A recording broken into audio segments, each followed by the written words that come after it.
Okay, we are now live and folks will be able to start joining, which is excited. Good morning, everyone.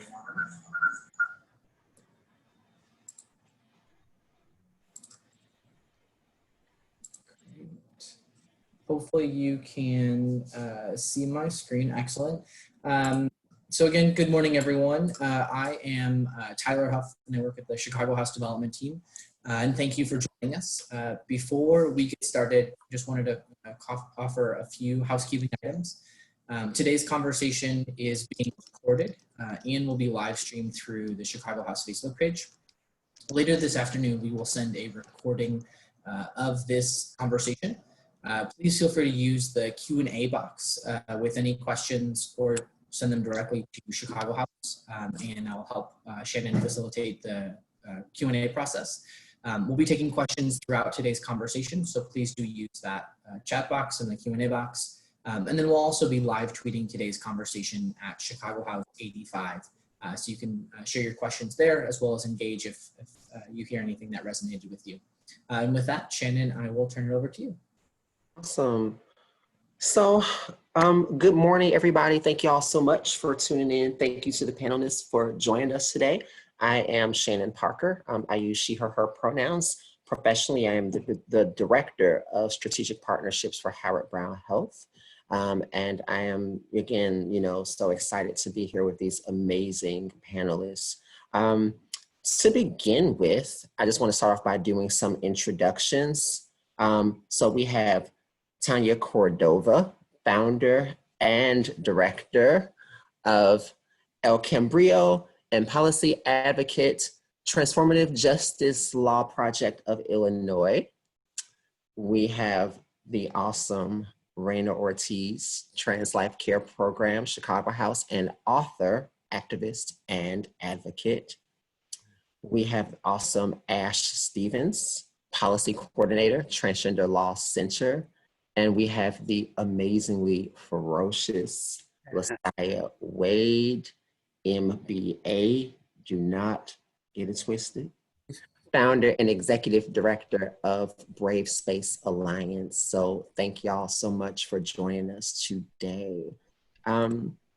Before we kick off with some questions, I kind of wanted to lead by saying that, the coronavirus pandemic has disrupted life for billions of people, forcing the world right now to deal with such a sudden loss of jobs, security, regular health care. But for those who identify as transgender, whose barriers have existed for years, many advocates fear that the pandemic will only make things worse. So during today's conversation, we really aim to address a few of those really harrowing barriers. So we're gonna go ahead and take a deeper dive right now. So if y'all are ready, take about 2 minutes to tell us, what have you all been doing to stay centered during these times? Let's start with you, LaSaya. What have you been doing to stay centered during these times? Centering myself is hard, right? In this particular climate, especially as a person that runs an organization, especially as a person that is trying to make sure people get resources on all different types of levels on the ground. The only thing that has been centering me, I've almost tired of speaking on it, is I have a child that's on this way in 2 months, 10 weeks from now. And me doing the baby room and also getting ready for the baby shower and figuring out what the baby shower is going to look like online, because I cannot risk me and or his life even going outside to make sure we don't bring corona back into the house, right? And that is what's been centering me right now, is bringing a Black child in the midst of a pandemic and also in the midst of a political crisis. So that's centering me right now. Absolutely, thank you. Who else wants to jump in there? Anybody else? How about you, Raina? What's centering you right now? Well, I think something that doesn't really happen often is me being kind of stuck in the house You know, I like to run the streets. I like to be, you know, kind of everywhere. So for me to be in my home and kind of not forced to be in my home, but, you know, it is important to stay home in this time where we are all impacted by a virus. For me to be in my house, not, you know, running the streets, that's really giving me some time to really center myself and really get to work on myself. And you're forced to kind of take these like physical breaks, and then you're just kind of stuck with your mind and you get to kind of work through it. So for me, you know, this pandemic and its chaos has allowed me to give me the space to kind of just kind of breathe and not have to always be on and feeling a lot of different ways. So for me, centering myself is being able to stay home and really just kind of work on myself, which is kind of what I'm doing, which is important. Yeah, real. Ash, how about you? Yeah, I appreciate the question. Hey folks, this is Ash. I use he and they pronouns. Yeah, like LaFaya said, stuff is really rough on multiple levels. But I feel like what I've been doing is just kind of getting back to things that I really like when I can. And that includes like just checking in with folks a lot, but also taking breaks when I need to. There's like a nice green space out at my apartment. So I just try to sit in my little section away from people, enjoy the sun when I can. A lot of reading. There's been a lot of good like talks like these. So I try to watch those that keep me grounded, and a lot of music. That's been helpful to like, you know, express all the things I'm feeling in like a beautiful way. I sing, but I don't sing well, but I still try. Yeah, and just to get stuff out. So a lot of music, a lot of books, try to get some sun. That's awesome. And last but not least, Tanya, what have you been doing to center yourself? Well, it's been really hard under this pandemic to be centered and to be grounded. But I think what it really keeps me grounded is my community, my friends, my family, and spirituality. Historically, pandemic has forced us to find a ways to adapt to a new world, but we are afraid of making changes, and that's how I'm afraid as well. Like everybody is afraid, but me as director of Federal Cambio and doing all this work for undocumented trans women who not only being impacted by COVID-19 or by HIV, but also by this violence and immigrations rates that it hasn't really stopped. So for me, it just I do practice spirituality, like mostly everybody knows. That's what it keeps me grounded. I always been honoring my ancestors, and that's what it keeps me grounded.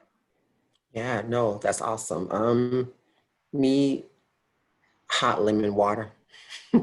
That keeps me centered. Ritual of making it every morning. Good. Does, you know, and drinking it out of this little shady cup that I have, just, you know, just does wonders for me.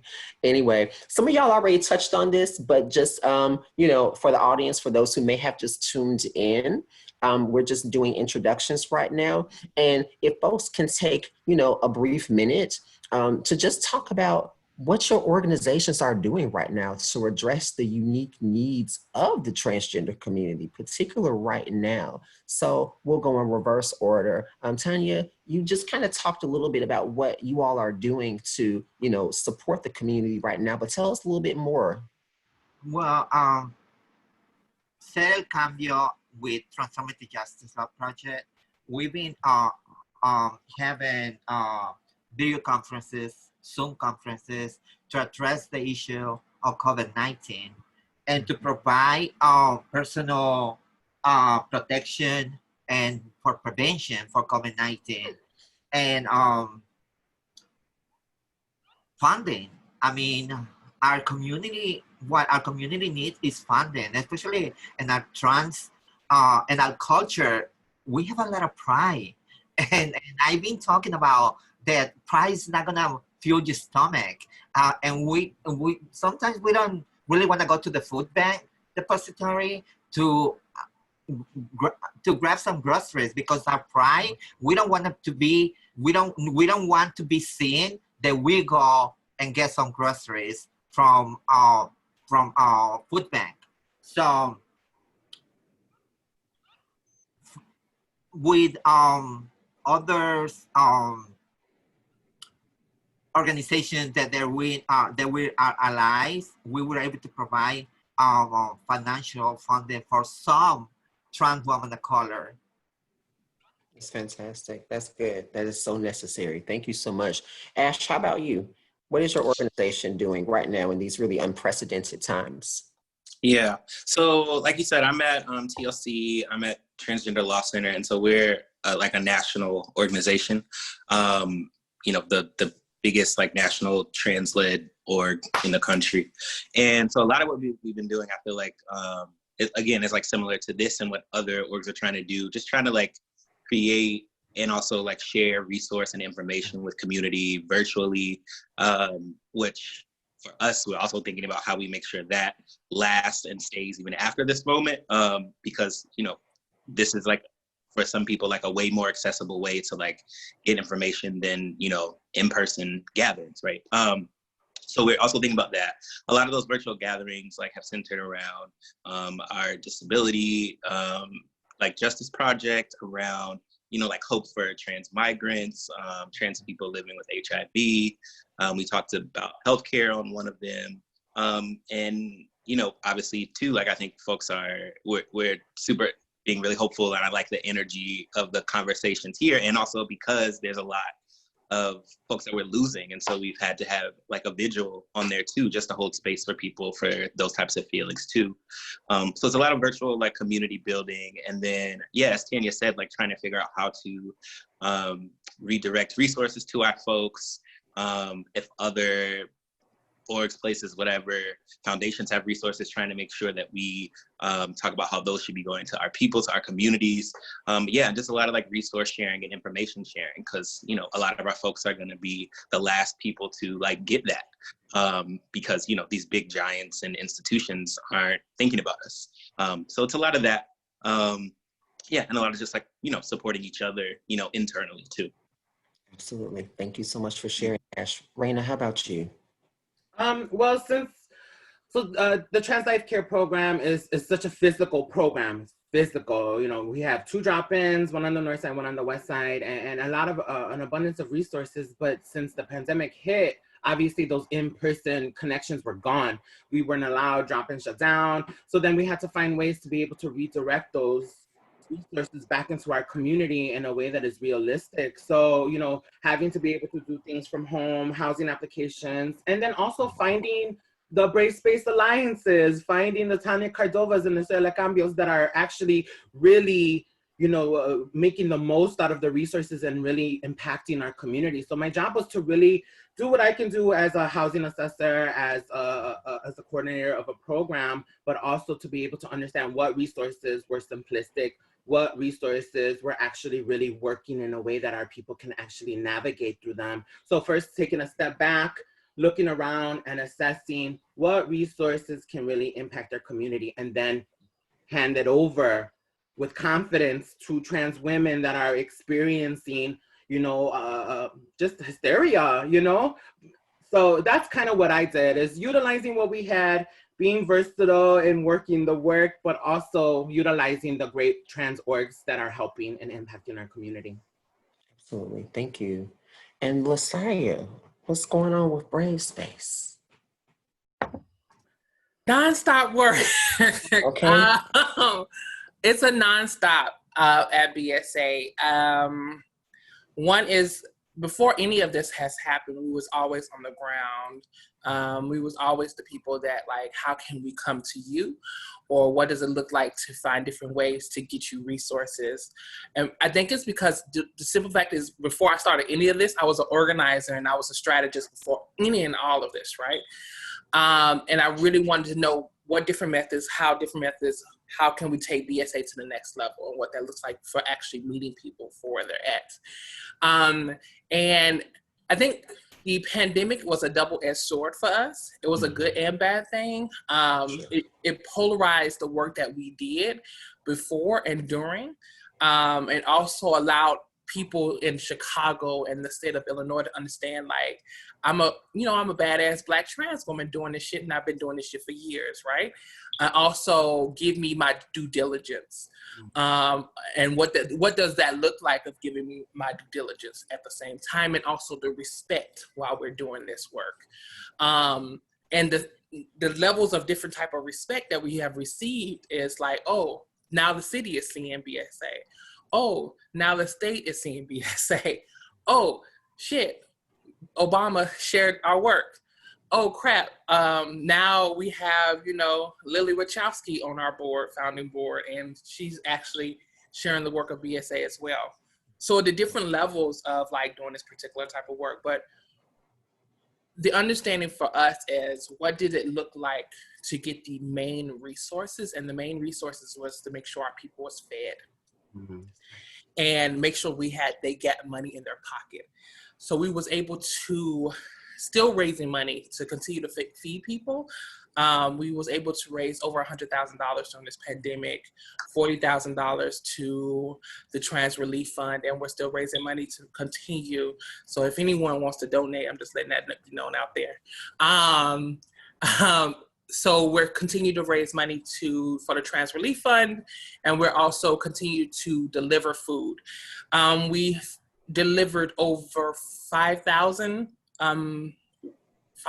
people within this pandemic right now. So we are delivering food, probably 150 people a week on Wednesdays and Thursdays, making sure they have food at their homes, and making sure they are, hopefully they're staying at home during this pandemic, right?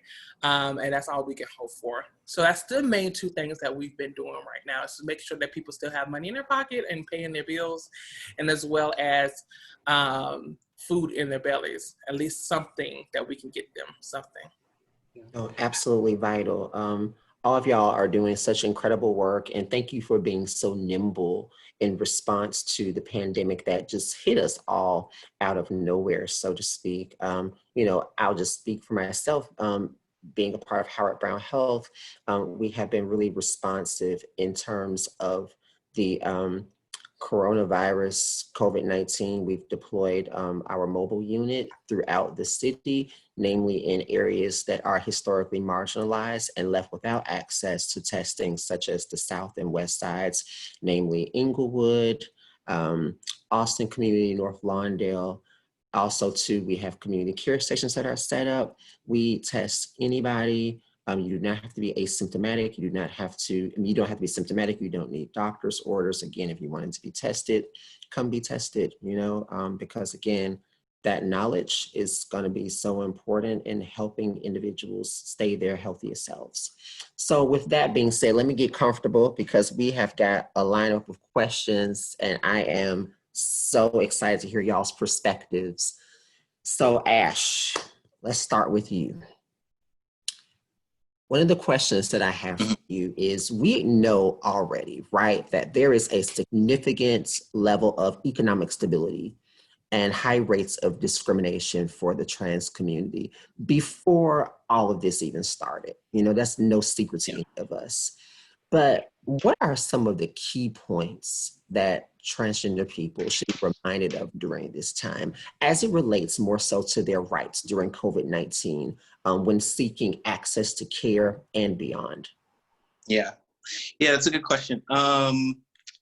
And also kind of a hard one, but I'm gonna try to say a few points that I hope will be helpful for folks. So one, I just wanna affirm for people that we should all have equitable access to healthcare at all times. So not just in COVID moment, but period, right? And I I feel like it's important to say that for people, especially right now, as you know, we all know that folks are scared. They don't want to go to either doctors, hospitals, all of that because of, excuse me, either previous or potential for discrimination, and also because, you know, there's a lot happening, and yeah, there's a lot happening, and folks either might think they're sick or they might think if they go, they will get sick, something. So I just wanted to affirm that. And at the same time, I guess the second point is also to what you were kind of just saying, is that I want to say to folks to, though, try to get yourself tested. And in places like, I know here you just mentioned, in a lot of other places, like there should be free access to that.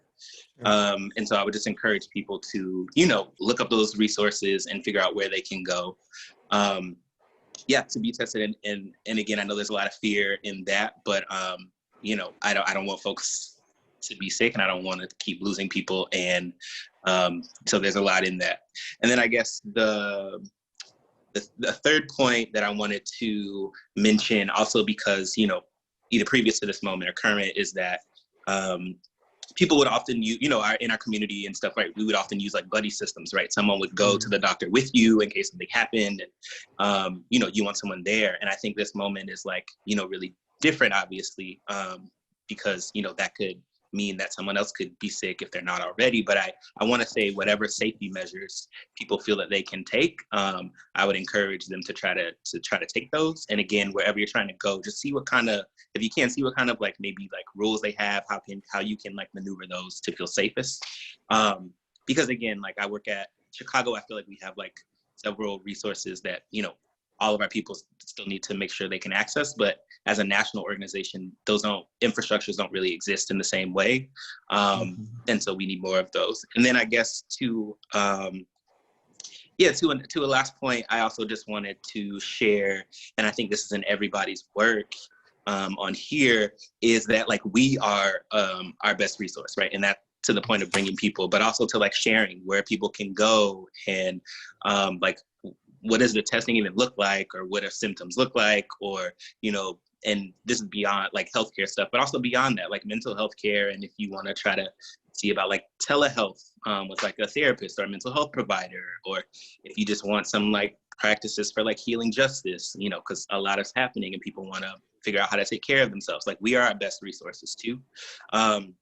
And so, yeah, I hope I answered your question. And I think what's hard about the framing of sort of like rights is that can feel kind of like far. Because like you said, you know, we know that even if there are rights, right, the rights say that we can't be discriminated against. We know that it happens. And so I think putting a lot of that, you know, just reiterating that a lot of that power is within us and within our community. That's always been there.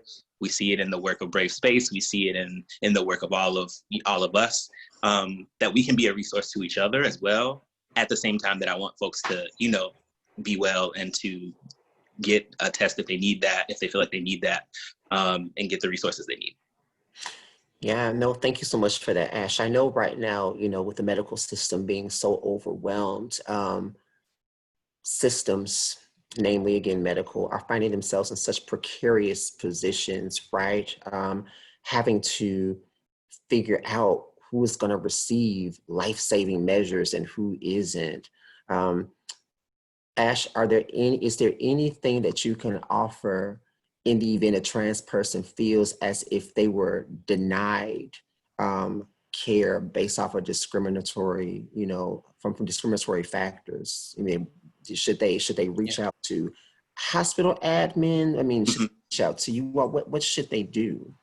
Yeah, so you can, yeah, again, like you can file complaints, you know, with like the health department. You can file complaints like with the Department of Health. You can do that. I personally haven't done it, but I know folks that have. Sure. Yeah, so because again, like, you know, legally we shouldn't be discriminated against. And I think maybe there's some misinformation about if that has changed under like this current administration, and the potential for that to change is maybe there. Folks in policy, right, I think Tanny knows this too, we're kind of like seeing what could happen.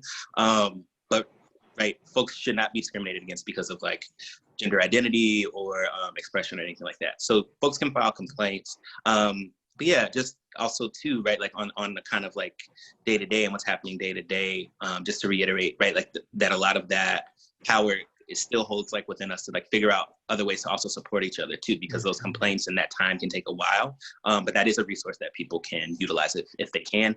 And if you have resources to be able to like file a lawsuit or things like that, TLC is a resource for that, as well, if folks wanted to, you know, call our helpline and like all kind of stuff to just figure out those resources. Thank you, Ash. Thank you so much. That was really helpful information.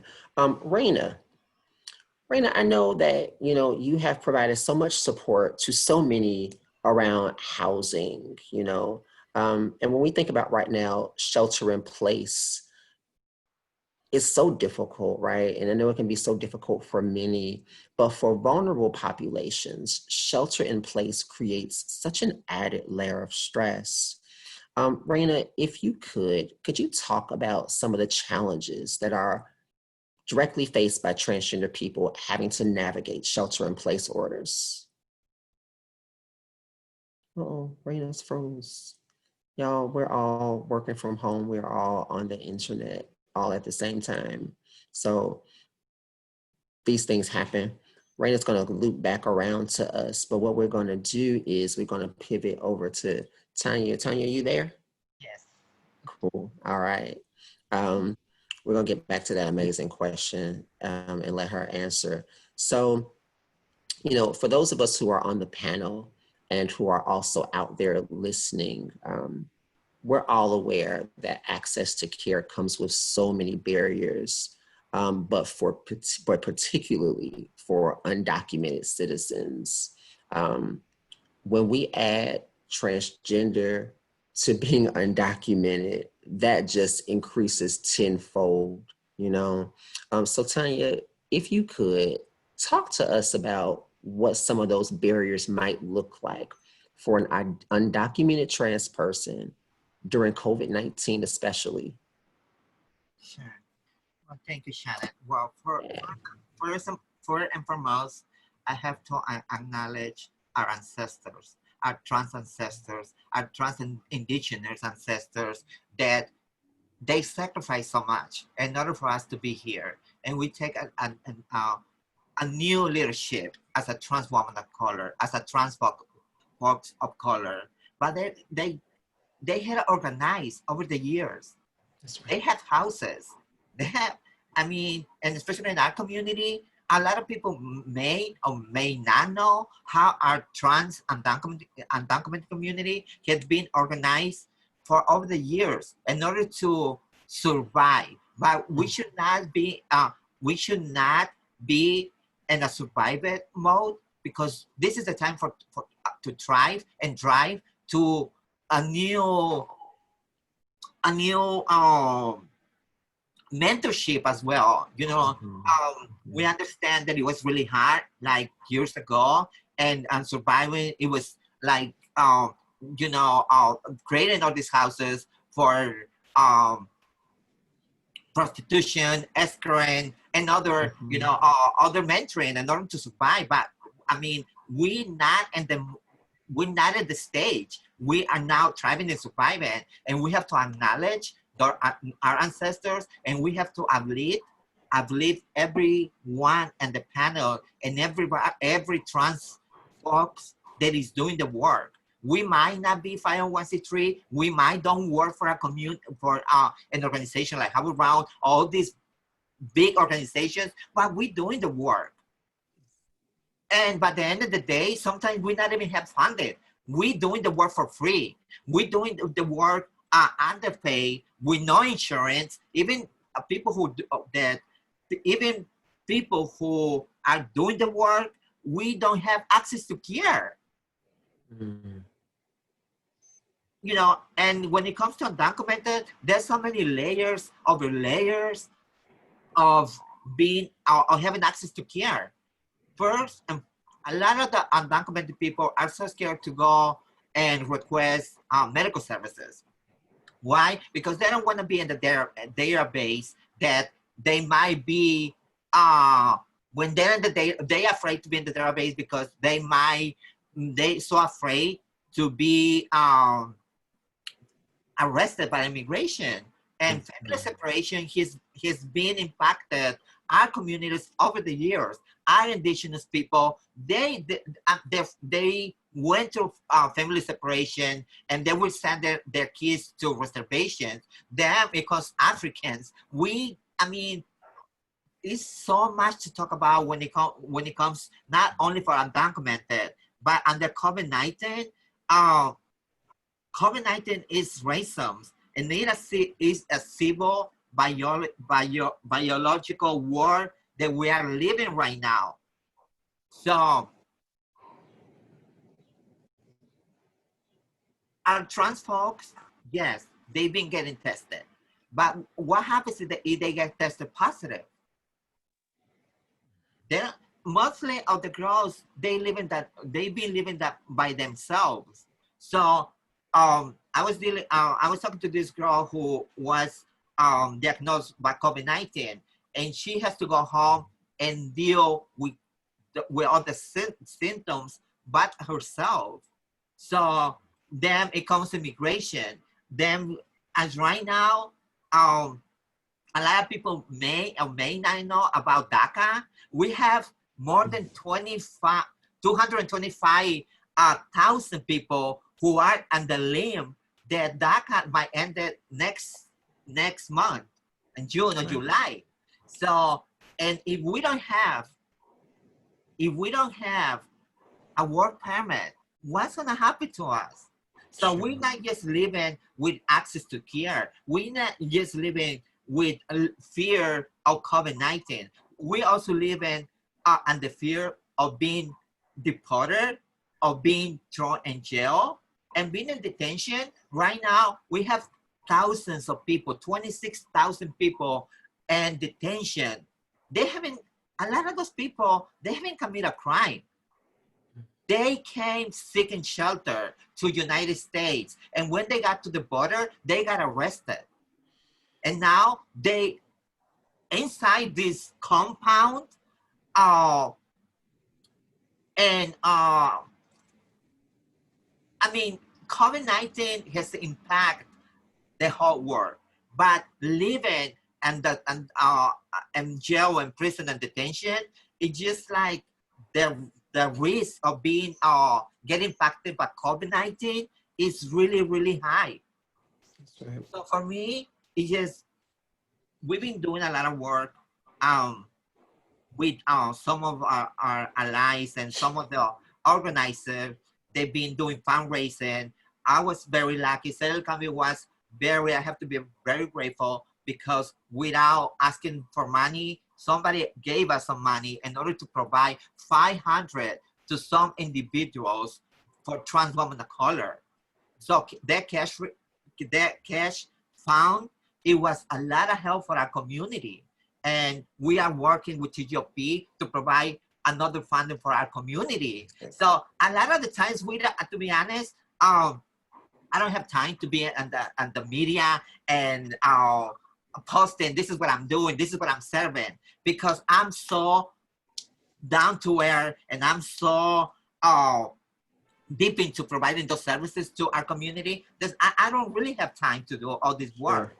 Sure. But more than anything, I only just want to leave the work of everybody, Ju, Lesaya, Reina, Ash, everybody, and all the girls other girls who are funding houses, who have the same support that our ancestors, that was our legacy. So just to make it clear, it doesn't really matter our ethnicities, our colors, our races. We just have to be unified to do the work.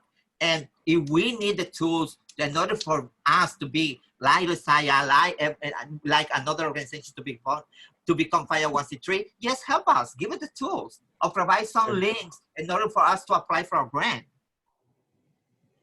Absolutely. Thank you so much. Yeah, no, thank you. That's really powerful, and you are definitely doing the work for sure. Definitely. Thank you so much for that.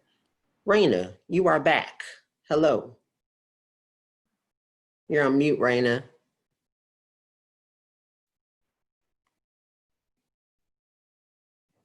No. Again, it's just right now the world that we're in. So Brandon's going to come back and join us, and we're going to get to that question. Lasaya. So when I thought about this question for you, I was like, yeah, you were just there was no one else that was well suited to answer this question to but you, in my opinion. So, you heard a lot during this conversation. We talked a lot about barriers and challenges and what have you. We know that you work directly with trans people who are deeply entrenched in survival mode at this moment. With that being said, if you could write a survival guide for transgender people specifically living through COVID-19, again, with everything that you've heard today and everything that you have experienced, what would that look like? And I know that is a big question. That is a loaded question. So have at it. That is a loaded question, right? Because everybody's trans experience is different and it differs per trans person. I can only speak in my narrative, right? I am not only a Black, trans, queer, pansexual woman, I'm also an educated. I have a master's degree. I was an organizer before this. So, and I was a strategist. So a lot of marches, I was behind the scenes strategizing how the marches should go, so on and so forth. And in this particular climate, I think it is more important to learn who you can trust and who has been there from the gates. And actually, as well as not only who you could trust and who has been there from the gates, cutting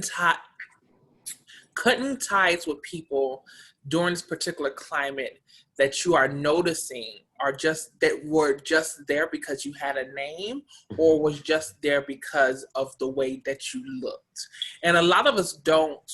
And a lot of trans people are starting to realize, oh, you only wanted me on this panel because I was light-skinned and I look good.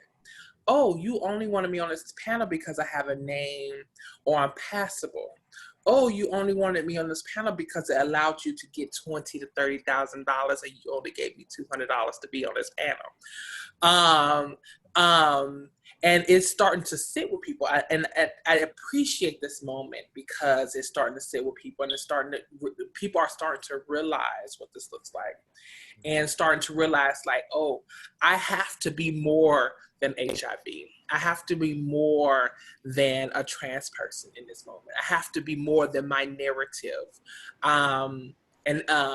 People are learning different skills, and I push people to learn different skills in this particular climate because there's a lot of classes that are free.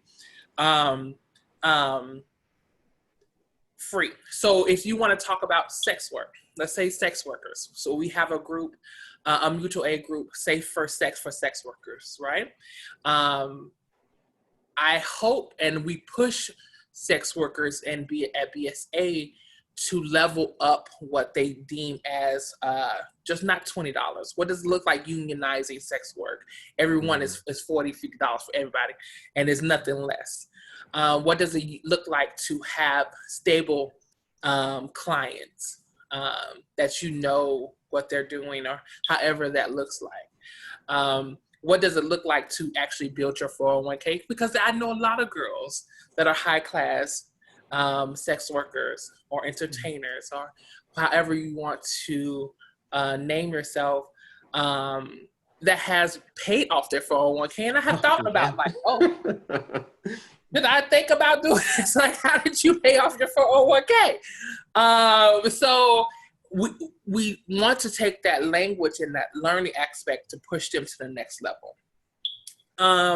Also collecting resources and knowing where your sisters or your communities are in these organizations and pulling from them resources and making sure you schedule them resources out.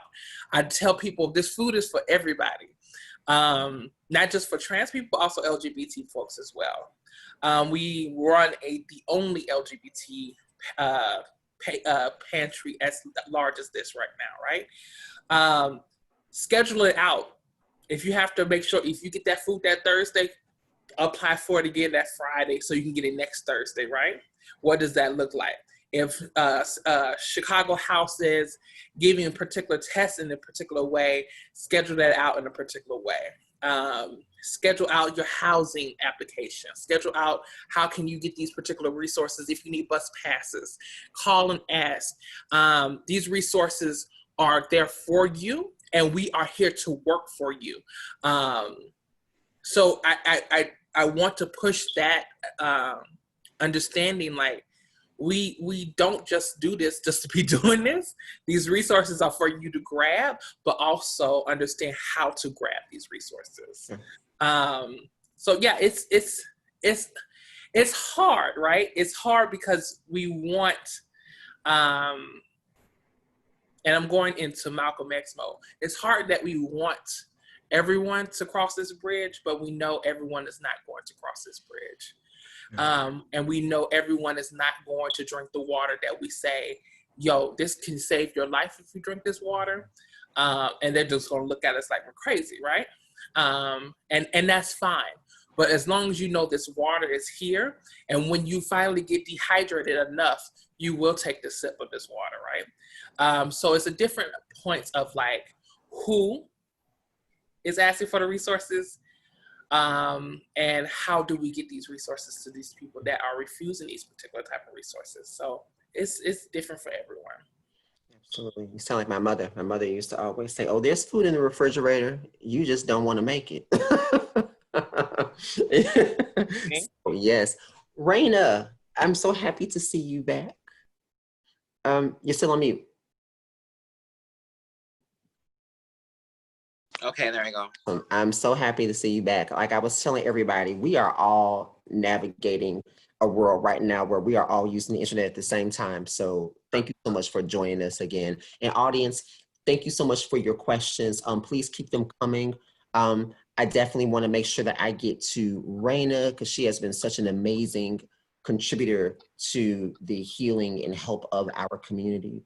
So Raina, one of the questions I was getting ready to ask you pertain to shelter in place and how we know it is so challenging for anybody, but particularly when we think about vulnerable populations such as trans folks, shelter in place can add another layer of stress, right? So what are some of the really unique challenges or barriers that trans people face having to navigate shelter in place orders? Well, I mean, when we talk about shelter in place in our community, when we're talking about trans women, especially trans women of color, and we think about like the housing instability that our community has been facing, and it hasn't been new. So when the pandemic hit and we were talking about shelter in place, it was really hard to think about like, well, how do we expect a particular population to shelter in place when we are experiencing as a community large levels of housing instability? And that's not new. It's like telling someone, you know, adhere to your medication. You have to eat before you adhere, you know, before you take your meds. And you're like, well, people are experiencing housing instability. That's right. How do you expect them to eat their food when they don't have a home to cook or all these things? So the pandemic really, for me, highlighted something that we already knew as a community, that trans women, and particularly trans women of color, experience high levels of homelessness and housing instability. So how do we expect to shelter in place when this has already been known? And then it makes us look at these, at the resources. Mm-hmm. Did I lose? Am I here still? You're still. I can hear you still. Yeah, we can all hear you still. And it just makes us think about the resources. If there's more of a demand and a small supply.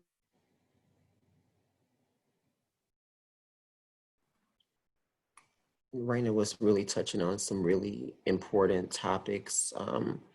Raina and I used to actually were colleagues, and we both did housing supports together. And, you know, just kind of give a lot of more context or elaborate on a lot of things that she was saying, is shelter in place is such an amazing privilege for those individuals who have a actual shelter to place in, if that makes sense, right? You know, also too, when we think about shelter in place, we're asking communities who have been historically forgotten about or underserved by systems who are now leaning on them to say, hey, we need you to stay indoors as to not overburden a system that should never have been put on their shoulders in the first place, right?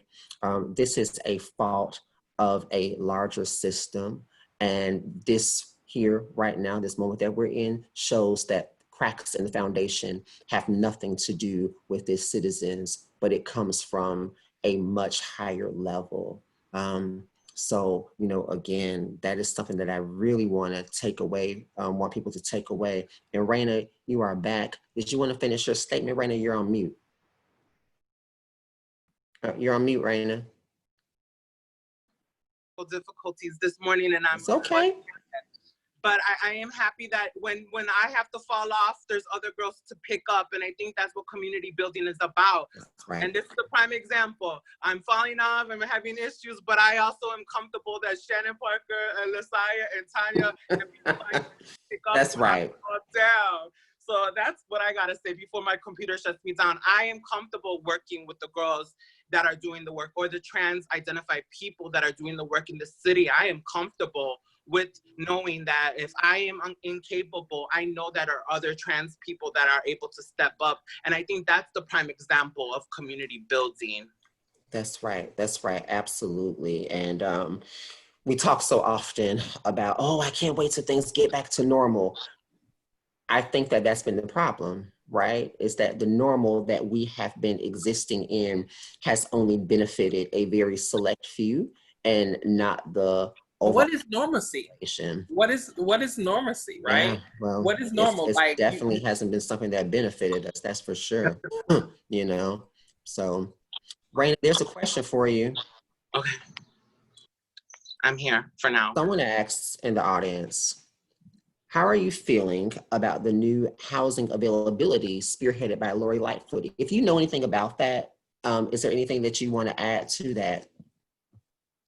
I don't know anything about that, to be honest, so I can't speak upon it. But I do I've had heard rumors and trying to follow the breadcrumbs to see. I've heard that there's been, 2,000 units sitting there waiting for filming, and I know that I have a couple hundred people that are looking for housing. So I don't know what's going on with Lori. All I know is what I experience in my community work, which is there is no help. Right now, there's very little resources for trans people. There's 1 or 2 shelters in the city that I actually refer comfortably to, and they're at capacity. So whatever Lori is doing, it hasn't trickled down to be able to impact our community right now. Mm-hmm. Sure. No, thank you so much for that. Can I jump in? Please. Especially when it comes to housing, I don't know if you remember, but like 5 years ago, that's the first time that I actually met you, because you were doing housing assessment, and I was on the list. They never called me. It's been 5 years. That's right. It's all and I struggle in order to keep myself alive. So when it comes to housing, that's what Settle Cambio is focusing in a transitional house for trans women of color, for trans undocumented, for trans women who are getting released from detention, jail, and prison. And that's for trans women, for adults. Because as we know, yeah, there are shelters in the city for the youth, not for adults. So that's right. We do need those resources in order for for Settle Cambio transitional house to be able to house at least 10 trans women of color with no regulation or no restriction attached. Especially when we apply for grants, and some of the grants are specifically for citizens, not for non-citizens. But when it comes to housing, like Raina was saying, there's a minimum resources to serve our community, but for our undocumented community, there's zero resources. So And yeah, it's the same thing with COVID-19, with HIV. How can we have trans women of color, or we have trans women who are homeless, are experiencing homelessness, and they're not able to take care of themselves, or take some medications. And not too long ago, I had a girl who was literally homeless on the street. And Reina knows this girl as well. And I was like, hey, just come home, because I just want you to be safe. And it was during COVID-19 pandemic. And I took the risk because I didn't know, and she was on the street, and she couldn't be, she was exposed to COVID-19, but I took her under my wing for a couple of weeks until she was ready to move on. So homelessness, to be homeless, every trans woman of color, and especially trans undocumented women, that we're not eligible for those resources. We're not eligible for a link card. We're not eligible for unemployment. We're not eligible for a lot of resources. And all this, I want to add to that. I'm a little frustrated because we have a trans masculine person on this panel, right? And we continue to talk about only trans women. It's not at you. It's not just at you. I think it's including myself in this. And as a person that is in a relationship with a trans masculine person, we need to start including them in this language, right? It might be hard for us, but it's also sometimes harder for them. And especially when they're perceived as Black men or also men of color. As a person that's seeing his levels of not only working through society and maneuvering through society, how we have all these resources for trans women, but we have yet to carve out or include trans masculine people in these particular type of resources. Right. And it has become not only problematic, but it also has become a shaking divide in our own community, right? And in this point of like push back and forth, yes, we all are dealing with homelessness. Yes, we are dealing with these type of resources that are not being handled down or trickled down to us, but also trans people across the board as people of color, and especially in this particular political climate where we're dealing with anti-Blackness on a level that is attacking not only as a trans person, but also a Black person right now, right? Mm-hmm. We just lost a Black trans man in Florida, and there's no outcry about this Black trans man, right? We lost a Black cis man in Minneapolis, and the whole state is on fire, being killed by a police officer. A Black cis woman was killed a few weeks ago, but there's no outcry for that Black cis woman.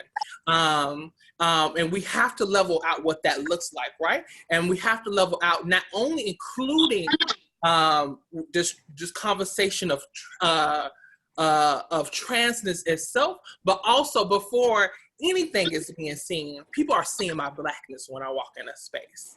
And we have to have that conversation, even if we talk about this particular navigation of transness. What does it look like when I walk in this space as a Black person? Before anything, even when Ash was bringing up and Shannon was bringing up the hospital point of, when I walk in the hospital, will they even serve me because I'm a Black person, right? Will I be able to get on a ventilator because as a Black person, will I be able to get that first, period? And then I have to worry about my transness next, right? As a Black person, will I be able to receive the resources that the COVID-19 relief funds have been given out? Or is everyone else more important than I am as a Black person? And then I have to worry about my transness after that, right? In this particular climate, I have to maneuver, and most of us can, and most of us can't maneuver as self.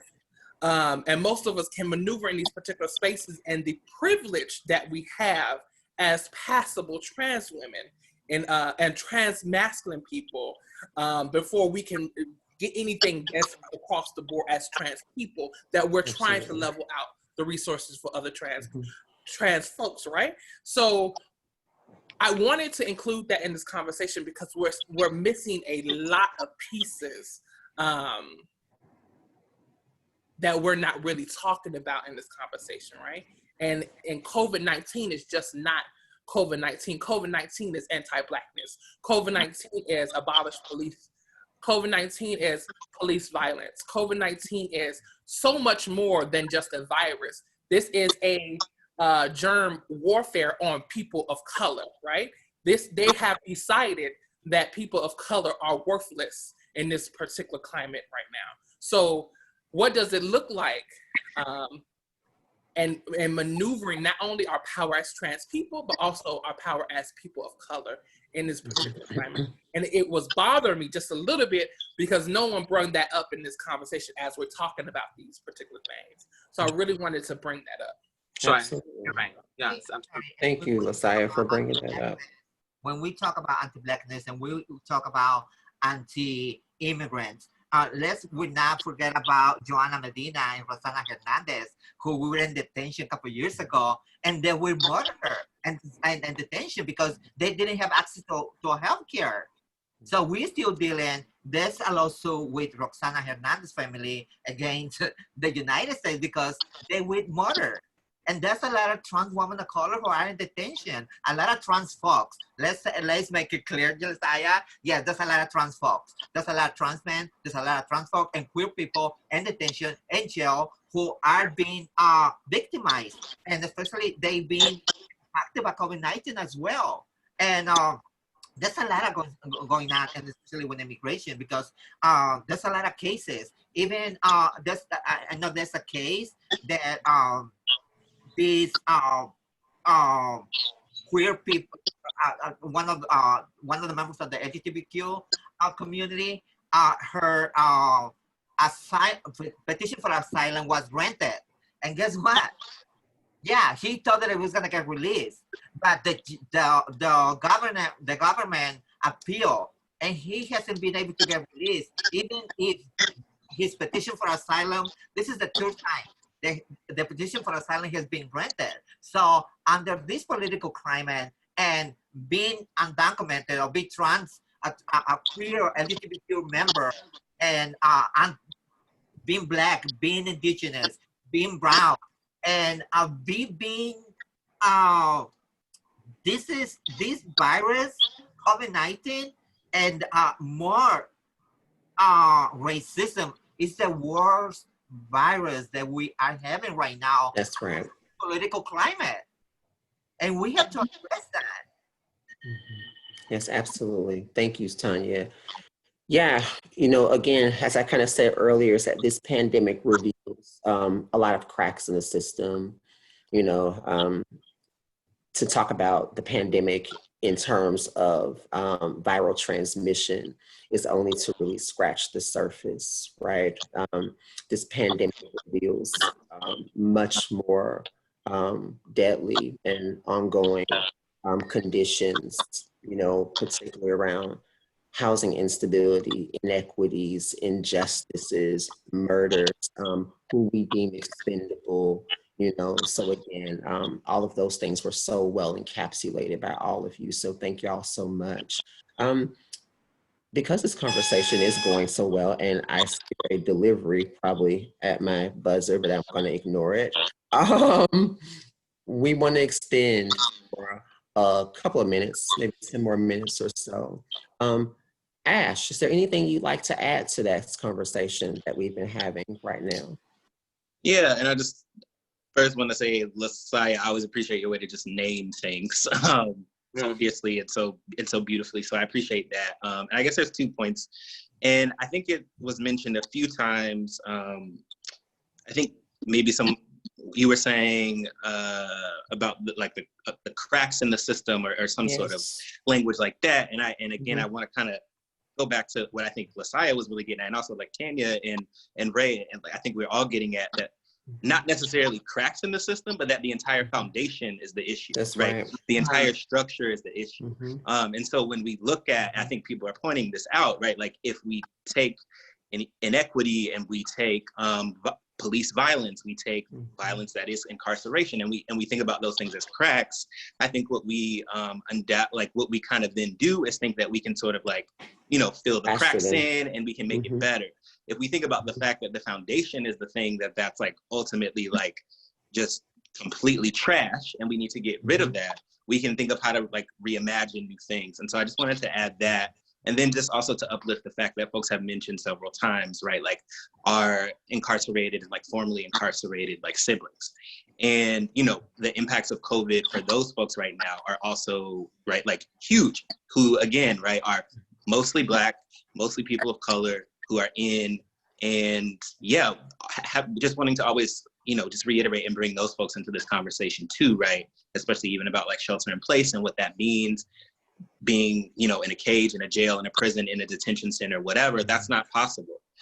People already didn't have access to things, right? And so especially now we see that our folks, you know, can't even get to showers, or they can't even get to visits, or in some places can't even get mail because of what's going on. So I just wanted to add those two pieces, because I think that understanding and talking more about like the fact that the foundation is the entire issue, these structures and these systems are the entire issue, and we need to be moving, you know, in a direction to completely do something else, will help us to like, you know, imagine and reimagine the type of world that would actually, you know, be rid of anti-Blackness, right? Would actually lead us to Black liberation, would be an end to this idea of like borders and like all of that stuff, right? Like, and would lead us to, you know, people being able to live full lives, to thrive and, you know, to exist. And so I just wanted to bring those two pieces in. Absolutely, thank you. We want to make sure we get to some more questions. One of the audience members asked, I wonder how folks are navigating resources for trans individuals living with mental health barriers. Does anyone have anything they want to add to that or answer that?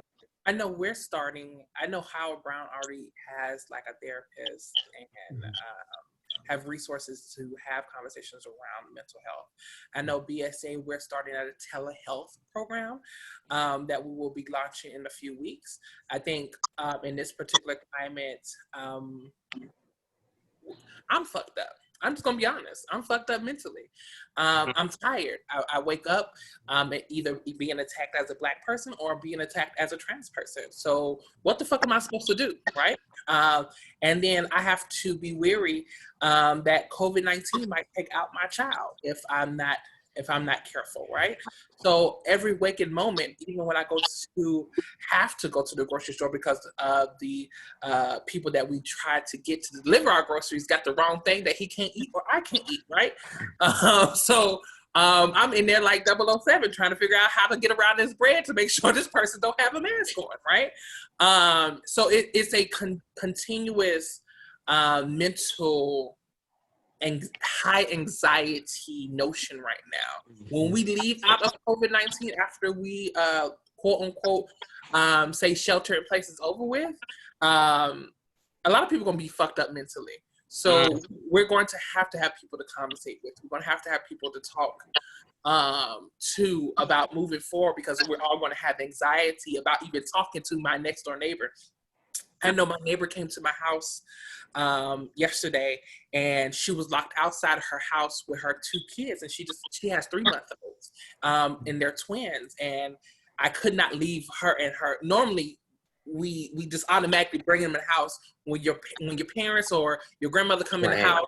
You could come in and you could sit on the couch. I had to literally run and leave the babies outside for 2 minutes and get my mask and tell my partner to go into the bedroom, lock him up, lock my dog up into the other room, because now, you know, animals carry COVID-19 too. Bring them in, put them on the couch, talk in the hallway. Are you okay? Do you need a phone or anything? And have lights on when she leaves, right? So that's the world we live in. And it's a mental breakdown of like, now I have to really figure it out how to maneuver in a world that a virus I don't know might kill me now or might kill me when I turn 60. Yeah. And so we are overcoming the stigma of HIV and to review your status. And then now we're dealing with the stigma of your status of COVID-19. And when it comes to also, you know, for trans folks, and especially for Transformative Justice Law Project and self-determination, we now the name change has been postponed because we don't have access. We haven't been able to go to court, and the name change felony bill has been postponed as well. But for trans undocumented people, they so afraid and scared to go just to get tested in different other locations, or to have to go and request healthcare, because they don't respect their preferred name or their they just don't. I mean, all these clinics that we still navigating with these issues. That I used to work in a clinic, and I know that when you do an intake, there's a slot right there, preferred name, and they have to respect that. But in our communities, we still our providers, they haven't been educated to respect that. So a lot of trans people doesn't really want to go and expose themselves to go to a doctor and not to respect their gender identity, and to expose them to be victims of violence right inside of the office. Sure, absolutely. Raina, I see you said you was something you wanted to also ask that. Thank you so much for that, Tanya. I just wanted to say that I'm happy that we're finally having conversations, like legitimate conversations about mental health when it comes to the trans population, because we're so focused. Yes, we can get somebody on PrEP. Yes, we can get somebody this. Yes. But what about, the underlying issues of mental health? What about trauma? What about all those things? And I've been talking about it a lot because it's important. So I'm happy to hear that, one, we're having this conversation. Two, BSA is facilitating groups. I would like to say that Task Force Prevention is starting a group. Of course, it's been postponed because of the pandemic, but we are in collaboration with Rush, providing a queer woman of color who's a therapist, and we're gonna co-facilitate mental health groups for our youth or people, our community in general at Task Force, because it's important. We have to talk about how trauma has impacted us as a community, and what can we do to give these tips and tools for our youth to be able to, to successfully try to navigate through these systems. So I'm happy that we're having more conversations about mental health in our community, because that's something that we haven't really been talking about. Yeah, no, absolutely. Thank y'all so much for that. We are 8 minutes past the hour. Thank y'all so much for such a robust conversation. The final question that I have for y'all, because we have really talked about some really heavy topics. So anyone wants to jump in? What keeps you hopeful during this time? White people are fucking up their own shit. I just want to be honest. I am enjoying sitting at home and them dismantling their own system right now. Them actually have listened and learned to understand that their system does not protect white poor people or Black people or brown people or people of color, right? And they're starting to understand how fucked up their great-great-grandfathers actually really was. And I really wanted to bring that visual to this point, because me saying, I don't have to march, I've done that. I'm tired of doing that. I'm 33 years, I don't look it, but I'm 33 years old. A bitch is exhausted. When will I be able to sit at home and look at TV and say, okay, what should I cook tonight without worrying about the police knocking on my door and shooting me? I am excited to see them actually in the streets, because Sister Soldier, so if you ain't read none of her books, I'm gonna need y'all to read some of her books. Just telling someone that the other day. Soldier said, where are, she didn't know, like, they didn't know where the good white folks was, right? They didn't know what good white people actually looked like until today. And she charged it. Show me a good, why should I protect myself with the enemy's tools, right? And Muhammad Ali said it another way. Why should I cover myself with venomous snakes when snakes are coming at me and they're venomous as well? Right? So when people are understanding their own tools are fucking them over, this is the only time and only mechanism that we can burn this shit down, right? And start anew and create something new that is for all people of I might just be able to see what liberation looked like in 10 years. Just might be able to see what it looks like, right? Or even get a whiff or taste of what it looks like to walk outside the door and be like, hey, police officer, I know you actually here to protect me now, right? So I am looking forward to seeing more buildings burn. I am looking forward to seeing more people in the streets as angry as Black and brown people have been. I am looking forward to these moments of baby boomers slowly moving out the way, and gatekeepers are slowly doors are burning down because they know they have been fucking up, and we see them right now. That's what I'm looking forward. Absolutely. How about anybody else? What keeps you hopeful during this time?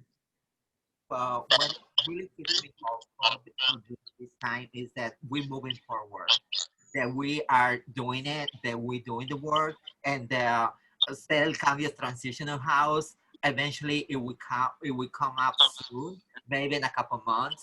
We will able to help at least an apartment to have like 10, to house at least 10 trans women of color or trans folks of color, because this is gonna be for trans folks, not only for trans women.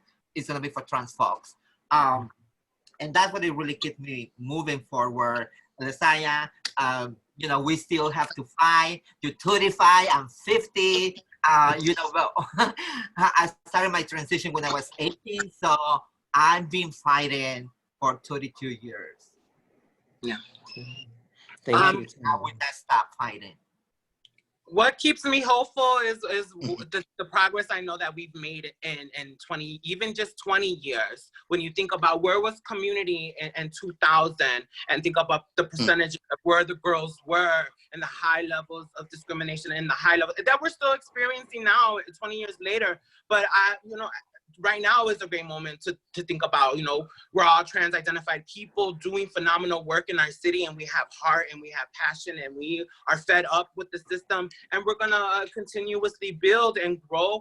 And that's always what kept me hopeful as a trans person, was like, I know it's only going to get better. I know that my community is only going to get stronger. And I know that people that are willing to tear it, to tear it up.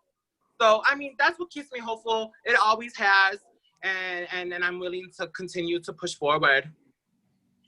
Absolutely. Yes, same.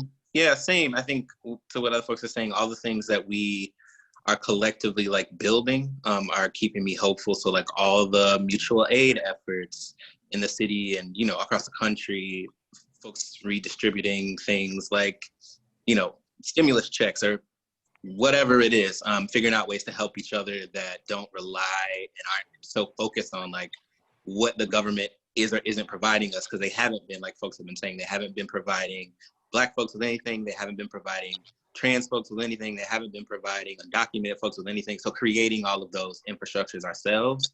And also, I keep thinking back to, I think the beginning of like the stay-at-home stuff, and I think they're still going on, but I went to one of the caravans at the jail, at the Cook County Jail, and like the hope in that there were people there that were saying like these people need to be released, and demanding that, and all of that like decarceration work that's going on. So a lot of that keeps me hopeful, and conversations like this and the ways that we keep trying to figure out ways to build with each other and connect with each other, through disagreement or being critical or contradiction or whatever, but like the ways that we try to do that in ways that I think hopefully will continue, and that can be more accessible, and we can bring folks in who might not have been able to be brought in, through just like a meetup or something like that. So yeah, and everyone here and all the work that we're doing.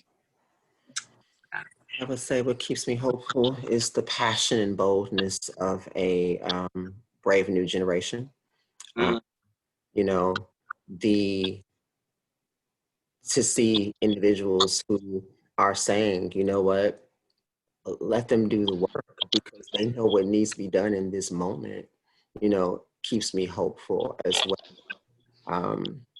To see amazing leaders step up to the plate and put their boots to the ground and provide much needed resource and access for individuals who have been historically left out.